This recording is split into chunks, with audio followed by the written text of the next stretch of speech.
Bienvenidos, queridos amigos, a una nueva edición de este programa, don Jorge, que se llama Marcando el Norte. Arriba.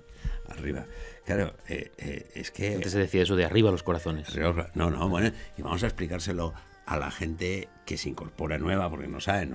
Para nosotros los puntos cardinales son el sur, que está para sí para atrás, después está aquí el oeste, el este, pero todo así en horizontal, pero el norte no está así, está así. El norte está arriba, está en el cielo, hombre. Pues hay un libro de mártires que lo escribe el que ahora es abad en el Valle de los Caídos, que habla de eso, precisamente, de cómo los mártires llevan al cielo. El profesor Santiago Cantera. Fue colega mío, es historiador. Un santo, además de ser historiador, un santo. Bueno, usted que es postulador y canoniza. Un hombre muy bueno. Sí, no. Yo le conocí como colega en la universidad. Y que recoge cartas, testimonios, pero eso, la claridad que el cristiano en ese momento, ya no solo al que le matan, sino que, claro, lo que dices es porque te sale, ¿no? Que tienen esa claridad de la vida eterna, de la vida celeste, ¿no? Eso de San Felipe Neri, del paraíso, ¿no? Y eso, pues ese es el norte, ese tiene que ser el único norte, ¿no? De hecho, siempre se decía también, has perdido el norte, ¿no? Porque, claro, pierdes el norte y lo pierdes todo. Bueno, pues muchos saben de qué estamos hablando, otros no, porque se incorporan ahora, nos están viendo por primera vez. Estamos haciendo una serie de programas sobre la persecución que sufre la Iglesia en España entre los años 1931 a 1939, que son los años en que en España se establece el régimen de la República, que se continúa con una guerra civil. Eso es lo que estamos. Habíamos visto que no se puede hablar de mártires de la guerra civil. Que no se debe decir. No se debe decir, porque hay mártires antes, luego es una persecución en toda regla y en toda la amplitud. Eso ya lo habíamos visto, lo que había sucedido en 1931, la quema de conventos de Madrid. Solo se había limitado a la persecución de las cosas, pero en 1934 ya empieza la persecución de las personas. ¿Y mueren cuántos, decíamos? 60. Y nos habíamos quedado en 1936, en el comienzo de la guerra, donde es... Pues como en otros países es todo tan numérico, en Estados Unidos, en Rusia, pues hay un proceso, por ejemplo, de 200 obispos ahora, del tiempo del comunismo. Pero claro, hablamos de 1917 hasta que cae el muro de Berlín, aunque todavía en algunos países... 200 obispos. Solo un proceso de 200 obispos. Claro, entonces aquí dices 13, 12, 13 y queda la cosa un poco como desvaída, ¿no? Pero fue tal convulsión para el clero y sobre todo para las diócesis, ¿no? Porque en toda esa parte republicana, Madrid para abajo, pues se asesina a 12 obispos, además de forma cruel. Y yo creo que más, por ejemplo, en el caso de Toledo, sin escaparse, por decirlo con lenguaje coloquial, estaba en Tarazona para consagrar a su obispo auxiliar. O sea que a muchos porque no les pillaron, si no hubieran matado a muchos más, ¿no? ¿Le parece a usted entonces que nos limitemos? Porque habrá tiempo nos quedan programas, pues usted me ha prometido que va a venir aquí muchos más días. Que nos limitemos este programa, yo creo que puede dar de sí solo a el martirio de los obispos españoles durante este... Me parece muy bien. Porque son, dice usted, 12 o 13. Digo 12 o 13 porque el 13º estaba el obispo titular de Orihuela Alicante muy mayor, nonagenario, entonces no se jubilaban los obispos, sino que morían en el cargo, ¿no? Y entonces don Juan de Dios Ponce de León era el administrador apostólico, ¿no? Entonces hace las funciones... ¿Qué es un administrador apostólico? Hace las funciones de obispo, pero no está consagrado, ¿no? Lo puede llegar a ser porque a veces los administradores apostólicos les consagran obispos para que sigan en el cargo, pero en este caso no sucede, primero porque le matan y después porque no ha dado tiempo en este periodo en que, bueno, pues ya digo que las cosas eran de otra manera, aunque uno fuera muy mayor, incluso pues ya no tuvieran capacidad para poder seguir siendo obispos. Será Pablo VI en el Concilio Vaticano II el que nos exprese esto de las jubilaciones que existe hoy, pero entonces no existía. Entonces, por eso siempre se ha dicho 13 obispos, aunque en realidad son 12 y este administrador apostólico. Bueno, pues dejémoslo así, 13 y para los rigoristas 12 más uno, más un administrador apostólico. Si es que cómo son ustedes los del derecho canónico puntualizando, ¿no? Bien, 13 obispos. Bueno, claro que es importante. Son unos cuantos. Por eso, que claro que es importante dedicarle. Porque España tenía 49 provincias y en algunas había auxiliares, Ya, en todas pero- había titulares. Hay que recordar que el obispo Manuel González, que ya hemos dicho que va a ser canonizado, el fundador de las Marías de los Sagrarios, tiene que salir. Dijimos en programas anteriores, echan al primado de España, al cardenal Segura, Pedro Segura y Sáez, echan al obispo de Vitoria, Mateo Mújica, por diversos motivos. Mateo Mújica, por ejemplo, dicen que es que estaba organizando políticamente el que hubiera un partido católico, ¿no? Y por eso le echan del país, ¿no? Y en el caso de don Manuel, que tiene que salir de Málaga porque si no le matan, el episodio que se narra en su vida es espectacular, del año 31, cuando le queman el palacio, cómo se marcha, vamos, cómo sale entre una turba, ¿no? Además hay un detalle muy bonito porque convulga, tienen que convulgar todo lo que está en el sagrario, pues para que no lo profanen las hermanas que están, algún familiar suyo, él, y tiene, cuando llega a la casa refugiado esa noche, tiene toda la boca llena de partículas. Se creen que es del aliento, de lo mal que lo han pasado, ¿no? Y se dan cuenta que no, que son partículas. Entonces él dice: nuestro Señor Jesucristo nos ha acompañado en este Getsemaní, ¿no? De allí saldrá a Gibraltar y está en Gibraltar recogido por el obispo católico de Gibraltar, y luego volverá a Ronda y luego ya se tiene que marchar a Palencia. Los últimos años se tiene que ir a Palencia, pues porque no puede. O sea que incluso además de estos 13, pues hay otra serie de dificultades en otros obispos, ¿no? Bueno, limitémonos a los 13 obispos martirizados. ¿Qué decías? Que sí que es bueno que dediquemos todo el programa, pues porque da sentido de lo que sucede en las diócesis, ¿no? Al primero que matan es al obispo de Sigüenza, Guadalajara, don Eustaquio Nieto Martín. Está en proceso, todavía no está beatificado. Y el cliché, lo que sucede prácticamente es igual en todos, excepto con el obispo de Teruel, que le tendrán toda la guerra, durante todo el periodo de guerra, retenido, porque quieren, luego hay otra cosa que ya creo que hablaremos en otro programa, que es el de la carta colectiva, porque quieren hacer todos los obispos españoles una carta colectiva denunciando lo que está sucediendo. La publican en el 37, contando ya las matanzas del semestre julio-diciembre de 1936, ¿no? Y este obispo, que ya está beatificado, el beato Anselmo Polanco y Fontecha, obispo de Teruel, Albarracín, agustino, es llevado a prisión y, bueno, pues hasta el 7 de febrero de 1939 que le matarán. Y todo su empeño es que borre su firma de la carta colectiva para poder tener a dónde agarrarse, ¿no? Que, con el criterio de que les han obligado a todos a firmar la carta colectiva cuando pues todos defendían. Es el famoso problema de la cruzada, en donde en la carta colectiva se dice que hay una cruzada porque hay una persecución contra la Iglesia, ¿no? Bueno, yo creo que eso ya lo hablaremos en otro momento, ¿no? Pero será el último, ¿no? El primero es el siervo de Dios Eustaquio Nieto Martín, obispo de Sigüenza, Guadalajara, y digo que el cliché es el mismo: irles a buscar a Palacio y detenerles. Hay martirios cruelísimos, como es el de don Salvador, don Salvio Uix Miralpeix, que es el obispo de Lérida, que como el de Manuel Borrás, que les queman en hogueras, vamos por partes. Hemos acabado con el obispo de Sigüenza. Eustaquio Nieto Martín. El segundo, por ir en un orden, que ya está beatificado en el 2013, es el beato Salvio Uix, que era el obispo de Lérida. ¿Qué le pasó? Al conocer la noticia, la noticia del alzamiento, pues se refugia en casa de unos conocidos.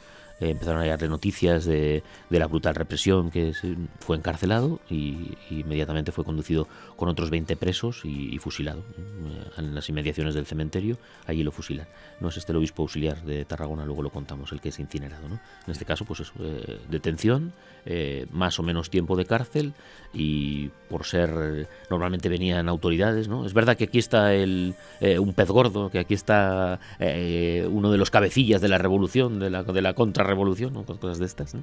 Y entonces pues decían sí, no, si ya lo habían matado, ¿no? En la película de Los mártires de Barbastro está muy bien reflejado, ¿no? Como vienen en una segunda oleada y dicen: aquí ¿por qué no se ha matado a los cabecillas de la Iglesia, ¿no? Y entonces matan al obispo de Barbastro, ¿no? Pues aquí igual, ¿no? Entonces, más en un tiempo más o menos, ¿no? Aquí hablamos del 5 de agosto de 1936, es el segundo obispo en ser asesinado, el obispo de Lérida. Después le toca el turno al obispo de Cuenca, el beato Cruz La Plana, ¿no? De algunos se les ha difamado, pues por cuestiones políticas, pero un poco por lo que decíamos, y yo creo que se entiende fácilmente, ¿no? Es un periodo muy convulso en donde el episcopado pues da respuesta de por dónde tienen que ir los fieles. dar respuesta, no político, o sea, no es que se metan en cuestiones políticas, lo que pasa es que entonces, pero es que eso hasta que empieza la democracia, los obispos había una serie de obispos comisionados que estaban en el Parlamento, en el Congreso de los Diputados, ¿no? Entonces, lo digo porque eso hay a veces que como que se escandaliza, ¿no? Pues entonces era así, por representación, ¿no? Pues figuraban el obispo que le correspondiese y estaban en el Senado o estaban en el Congreso de los Diputados, pues el tiempo que les tocaba, ¿no? Entonces, a veces se quiere sacar cuestiones de este tipo, pero no, el Beato Cruz Laprana además era un santo, un bueno, como los demás, ¿no? Pero que yo muchas veces digo que muchos de los sacerdotes mártires y los obispos igual, se podía haber abierto un proceso de virtudes, aunque no los hubiesen matado en la persecución religiosa, eran hombres virtuosos dedicados a la pastoral, ¿no? Pues él también será fusilado con su secretario el 7 de agosto, el obispo de Cuenca, el 7 de agosto en las afueras de la ciudad, ¿no? Luego este caso del Beato Florentino Asensio Barroso, contaba don Marcelo que se había confesado con él. Este señor era canónigo de la Catedral de Valladolid y acabará de obispo de Barbastro. Se había confesado. Entonces don Marcelo era seminarista niño, ¿no? Y se había confesado con él muchas veces y hablaba muy bien, ¿no? Don Marcelo tenía un amor a los mártires muy grande y siempre lo manifestaba. Era como digo vallisoletano, pero es el obispo de Barbastro, es el que aparece en la película, la famosa película de los mártires de Barbastro que se ha hecho hace poco, Un Dios prohibido, y aparece, pues claro, una escena muy dolorosa porque le cortaron sus partes y entonces es una escena un poco velada, ¿no? Pero sufre un martirio atroz, se le hace ir andando hasta el cementerio, allí se le fusila. Una vez que le han mutilado. Sí, allí se le fusila y hay escenas, por eso que son momentos muy dolorosos, porque el cementerio está al lado del hospital. Desde el hospital se oyen los gemidos porque luego eso también lo podemos aclarar. Los milicianos no pertenecían al ejército, o sea, el lío que tendrá dentro de la propia república el bando republicano es que por una parte están los militares que se contraalzan, ¿no? O que defienden a la república, y luego están los milicianos, que son los paniaguados a los que pues reparten armas a mansalva y que pues hacen auténticas sangrías. Muchas veces, primero porque era por la noche y después porque no eran militares, no eran profesionales de las armas, pues hacen auténticas escabechinas. Entonces se inventa lo del tiro de gracia porque muchísimas veces, pero con muchísima frecuencia, les dejaban con vida, ¿no? A veces incluso se piensa que por hacerles sufrir más, ¿no? O sea, que los fusilaban y se marchaban y se quedaban con vida. Lo que pasa es que a lo mejor es del primer impacto o del susto o de las heridas graves que sufren, pues a lo mejor hay un primer momento de silencio. Entonces se pasaban eso sucedió varias veces ahí en Barbastro, los pelotones de fusilamiento, cuando ya se marchaban todos, se quedaban gimiendo, pidiendo auxilio, pidiendo socorro, y desde el hospital los enfermos lo oían volviéndose locos, claro, escuchando todo aquel repertorio, ¿no? Y volvían otra vez y los fusilaban. Todo eso aparece en la película de Un Dios prohibido de los mártires de Barbastro y es absolutamente fidedigno, ¿no? El Beato Florentino Asensio Barroso. Entonces Florentino Asensio van a por él al obispado, y le castran, lo tienen detenido con los como aparece en la película, y se desangra. Claro, sí. De la propia castración, pues llega muy mal, claro, mutilado y doliente, ¿no? Además aparece como le cuesta renqueante llegar hasta la tapia del cementerio, cómo le ayudan, ¿no? Por eso que es una situación muy dolorosa, pero está muy bien representada, porque fue como fue, claro. Entonces, esos martirios atroces, ¿no? Que dices, bueno, pues ya está, que los fusilen y que los dejen, ¿no? Pero no, había un ensañamiento, claro, contra las personas, ¿no? Ya hablaremos. Y de esto ha quedado testigo, ¿no? De esto han quedado testigos, sí. Y gente trastornada, claro. Ya hablaremos claro, cada tema suscita un montón de temas, ¿no? En la película aparecen esos dos argentinos que se salvan por ser argentinos. Dos argentinos que son... Es que hemos mezclado cosas. En Barbastro, además del obispo... En Barbastro es la diócesis donde más gente es asesinada. Bien. El 98% del clero, o sea, todo. Obispo, clero, diocesano, 200 y pico sacerdotes. Que se escapa. No es que el 2% siga diciendo misa. Sí. Claro. La comunidad de Barbastro, de claretianos, que es la más famosa, los escolapios, todos los religiosos, los benedictinos. Hay dos religiosos que son argentinos. Entre los claretianos hay dos argentinos, se escapan. Uno se muere al año de la tensión y de todo lo vivido. El otro se muere de mayor sin saber nadie que había estado en Barbastro. Y cuando se hace la necrológica de los frailes, cuando se mueren, pues, pero bueno, si este hermano había estado en Barbastro, nunca lo supo nadie. porque pues eso, a veces se quedaban sobrecogidos de lo que habían vivido, ¿no? Y hay testigos pues que quedaron trastornados, claro, de lo que vivieron, incluso los mismos que lo hicieron, ¿no? Que a veces, pues claro, en una borrachera lo puedes hacer, pero luego cuando te has dado cuenta de lo que has hecho, ¿no? Así que en el caso del beato Florentino Asensio sufre un martirio atroz, ¿no? Sigamos con los obispos. El de Segorbe, Castellón, Miguel Serra Sucarrats, el obispo de Barbastro, es asesinado, martirizado y fusilado el 9 de agosto. ¿De agosto? El mismo día de 1936. Todo es en el semestre de menos el último, todo es en el 36. En el 36. Es la parte... Julio, agosto, septiembre. Luego, diciembre, Irurita. Luego, vamos a ver. Paremos. Luego, si la carta colectiva es del 37... La carta colectiva, ya no firman estos, claro. Pero entonces pero que es que yo he leído, dice, no, es que como firmaron la carta colectiva a los obispos, les fusilaron. Y dice, no, primero les fusilaron. Eso es. O sea, la carta colectiva es del 37. Se escribe ya al año siguiente. Y yo creo que se puede decir que a veces es que nos cuesta firmar las cosas por defender a Franco, por una cosa muy lógica. Si el que te viene por detrás te está matando, pues te echas en brazos del que te defiende. Claro, es humanamente, en lo humano, ¿no?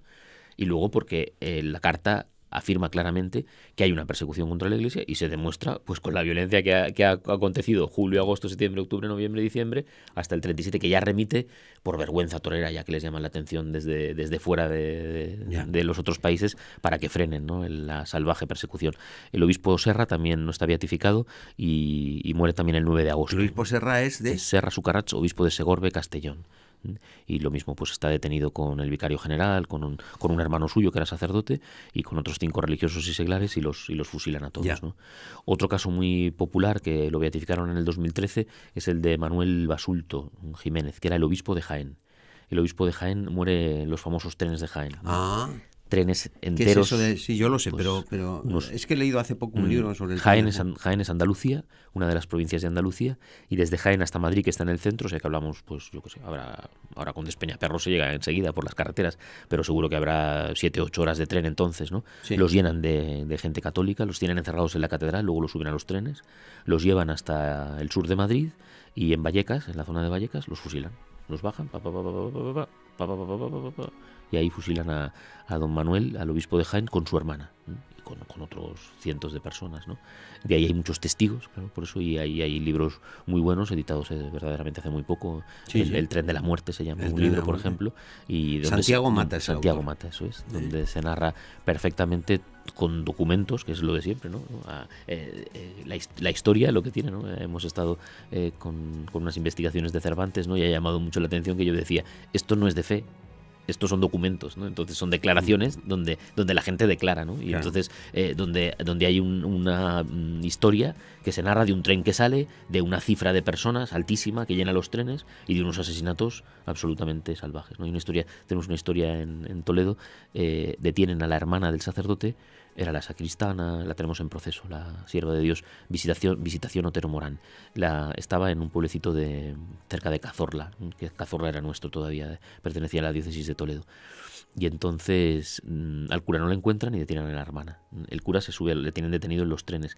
El cura milagrosamente se salva de esos fusilamientos, queda con vida y siempre cargó con la pena de que habían fusilado a su hermana por ser la hermana del sacerdote. Bien, sigamos con la nómina de los obispos.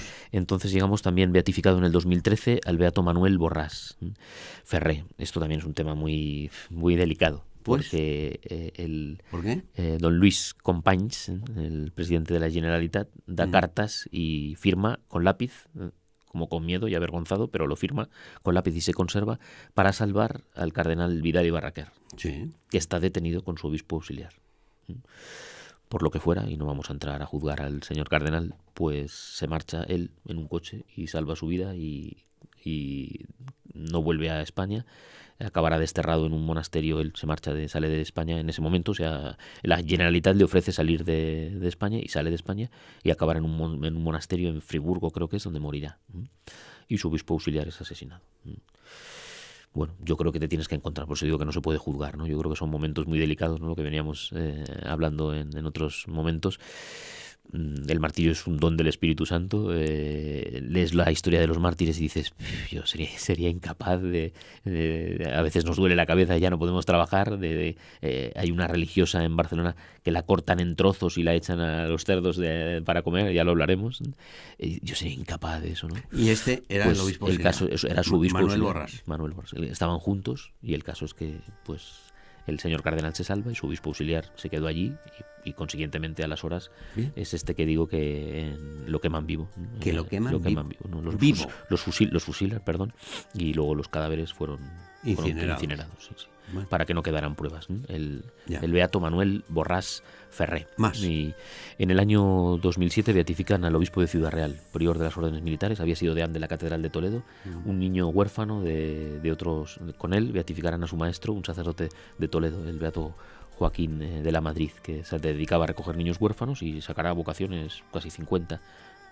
El obispo de Ciudad Real, pues lo mismo, le detienen en el Palacio Arzobispal. Otra cosa, por ejemplo, otro tema que se suscita, le ofrecen salir vestido de guardia civil para para salvar su vida. Y él dice que ¿dónde va vestido de guardia civil?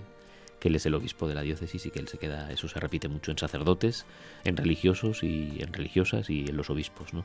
Que él es el obispo de la diócesis y le tienen detenido durante también X semanas. Estamos hablando ya del 22 de agosto, ¿no? O sea que prácticamente el mes, ¿no?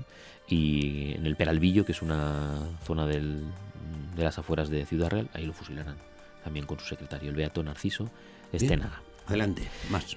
Los primeros que son beatificados son los obispos de Guadix y de Almería, el beato Diego Ventaja Milán y el beato Manuel Olmos, que era de la diócesis de Guadix. Y igual, pues están detenidos durante mucho tiempo, ahora ya hablamos ya del mes pasado, el 30 de agosto, y los llevarán a fusilar a un barranco, el barranco de Vicar, que está también, los detienen juntos, uno estaba en Guadix y el otro en Almería, pero los juntan con más clero y los fusilan, ¿no? Igual, detención, saqueos, ¿no? Luego el tema vuelvo otra vez, antes dije que estuve en Albania y había una pintura en el monasterio de los franciscanos en Albania, en donde pintaban al demonio, ¿no? Yendo a buscar armas al convento de los franciscanos, que eso se repetía mucho. Registro en el Palacio Arzobispal para encontrar las armas, ¿no? Porque hemos oído que desde aquí han disparado, ¿no? Y registraban, no encontraban nada, pero se los llevaban detenidos, ¿no? Detención, cárcel y fusilamiento. El tema del 3 de diciembre ya terminamos este periodo, o sea que prácticamente los fusilan a todos, julio y agosto. El 3 de diciembre fusilarán en Moncada y Reixac, también unas grandes matanzas, no tanto como Paracuellos, pero no son pequeñas, al obispo de Barcelona, Manuel Irurita y Almandoz, que está enterrado en la Catedral de Barcelona, en la capilla de Lepanto, en el Cristo, pero no sigue vivo. En el Cristo de Lepanto. Bueno, es una historia dolorosa y de unos niños que dicen que cuando acaba la guerra, dice el obispo, dicen ellos que dice el obispo, callaos que me comprometéis. Y entonces dicen que, dolido por todo lo que ha acontecido en la diócesis y por todos los sacerdotes que asesinan, pues él desaparece. Algo que, cuando las pruebas forenses han determinado al 99,9%, o sea que sí. Se le ha hecho la prueba del ADN, prueba del ADN con una hermana. En 1999 se desentierran 2 hermanas, estaban ya muertas también, en el cementerio de Valencia. Con los 3 se hacen el análisis forense, coincide el 99,9%, o sea, ¿qué es? Bueno, se nos acaba el tiempo. Sí, solamente luego podemos hablar en el siguiente programa del obispo de Teruel, pero sí, queda el auxiliar de... Sí, porque es posterior al 36. Es en el 39, por eso. Todavía en el 30 de noviembre, antes que maten a Irurita, matarán yo creo que hay que mencionarlo, a Juan de Dios Ponce y Pozo, que era el que estaba al frente de la diócesis de Orihuela, ¿no? En sustitución del obispo, que era muy mayor. Era administrador apostólico, pero siempre se le ha considerado en este grupo de 13 obispos. Nosotros también, sí. También. Lo mismo, fue encarcelado para que apostatara incluso, ¿no? Y de hecho le matan por ejercer de obispo. Por ejercer, sí, por su función. Ya hablaremos pues de un caso, por ejemplo, de una religiosa enferma mental, carmelita, que se la saca y se la quiere llevar al manicomio de Toledo, ¿no? Y la matan. Se ve que de camino pues hay como testimonios de que debió sufrir un ataque al verse fuera del convento y la matan, ¿no? Y bueno, pues aunque ella, por ejemplo, este caso, ella tiene el juicio perdido y no puede decir viva Cristo Rey, ni sé por qué me matáis, pero hay una evidencia anterior, que es religiosa, que ha entrado en el convento, que cuando ha sido libre mentalmente ha ejercido su vida de religiosa y que, aunque no pueda defender a la Iglesia, quien la mata, ¿no? Otra de las cosas que se dice, el motivo de quién mata, ¿no? El tema de los sacerdotes vascos, ¿no? Es muy importante, se tiene que aclarar cuál es el motivo de quién mata. y le mata porque le ha sacado del convento porque es religiosa. Quédese ahí, que esto se queda interesante y cuéntenoslo, como se dice, no después de la publicidad, porque ahí no tenemos publicidad, sino en otro programa, porque ahora se nos ha acabado el tiempo. Pasan los minutos volando, escuchándole volando, da gusto. Por eso le tengo que agradecer y mucho su presencia en estos estudios por la cantidad de cosas tan interesantes que nos está contando que no se pueden escuchar en otros sitios, la verdad. Pues muchas gracias, don Jorge. Yo también se lo agradezco, porque hay que hablar de los mártires. Es postulador de los mártires de la diócesis, de la provincia eclesiástica de Toledo. Muchísimas gracias. Muchísimas gracias a ustedes, queridos amigos, por haber estado con nosotros. Decirles que nos vamos a poner a trabajar para que dentro de unos días le podamos ofrecer una nueva edición de este programa que se llama Marcando el Norte.